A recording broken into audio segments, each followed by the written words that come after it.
Tubos de LED são projetados para substituir facilmente tubos fluorescentes que ficam dentro de luminárias suspensas do comércio. Ao contrário das luzes incandescentes e fluorescentes tradicionais, um diodo que emite luz produz luminosidade através de um microchip. Eles duram o dobro e consomem metade da eletricidade. Esses tubos de LED podem ser de vários tamanhos. Eles são projetados para serem uma alternativa moderna às luminárias fluorescentes e para economizar energia.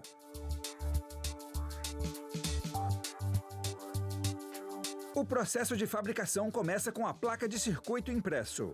Impresso significa que a placa tem uma rede de linhas de cobre condutoras e caminhos retangulares.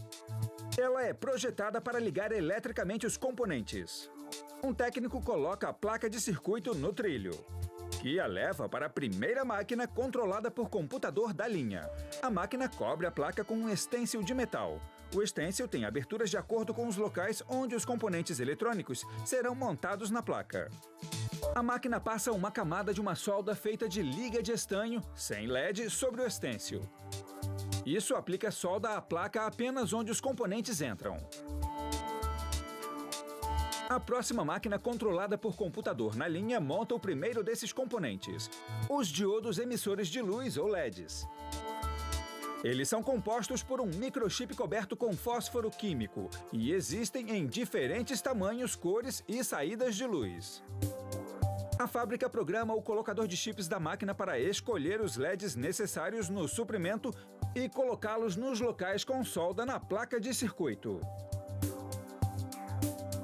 O colocador de chips trabalha a uma velocidade incrível, colocando mais de 40.000 LEDs por hora.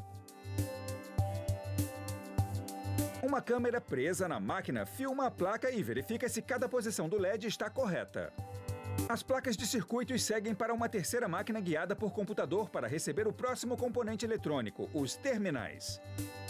Elas recebem uma corrente elétrica para alimentar o tubo de luz de LED.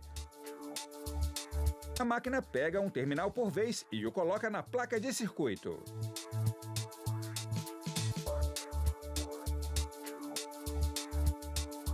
A placa de circuito segue para a máquina final dessa linha, um forno em túnel. A temperatura lá dentro chega a 238 graus Celsius. O calor derrete a solda, fundindo os componentes à placa. A solda é adesiva e condutiva. O elo conecta os componentes à rede elétrica de cobre da placa. Para cada saída de luz que eles fazem, a placa é composta de 8 fitas. Cada fita tem 2 linhas de LEDs. Eles aprendem em fitas de 30 centímetros. O comprimento do tubo que eles estão fazendo necessita de 4 fitas. Um técnico coloca uma com o terminal e 3 sem em um trilho de alumínio. Ele faz uma inspeção visual e então solda as fitas umas nas outras. Depois de soldadas, as fitas são eletricamente ligadas. Assim, o terminal da primeira pode alimentar todas elas. O trilho de alumínio é chamado de sincronizador de calor. Ele é muito importante para a performance do tubo. Ele tem encaixes profundos embaixo que dissipam o calor, resfriando as LEDs. Isso mantém a cor da luz consistente e aumenta a vida do tubo. Depois que um técnico conecta as fitas, ele liga o terminal na energia para testar as LEDs. Depois insere fios no terminal e os trava com uma ferramenta de compressão. A ponta oposta dos fios se conecta ao suprimento de energia e à luminária. O técnico coloca um policarbonato transparente nos encaixes do lado do sincronizador de calor. Ele fecha o tubo colocando uma tampa de cada lado. Ele alinha cada pino da tampa com os encaixes da prensa.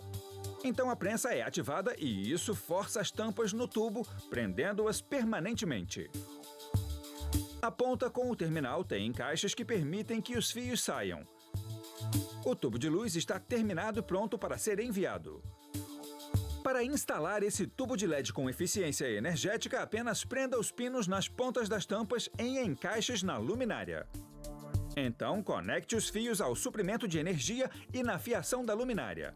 Graças a essas aletas de refrigeração no sincronizador de calor, esse tubo de LED vai durar 100 mil horas e tem uma garantia de vida de 10 anos.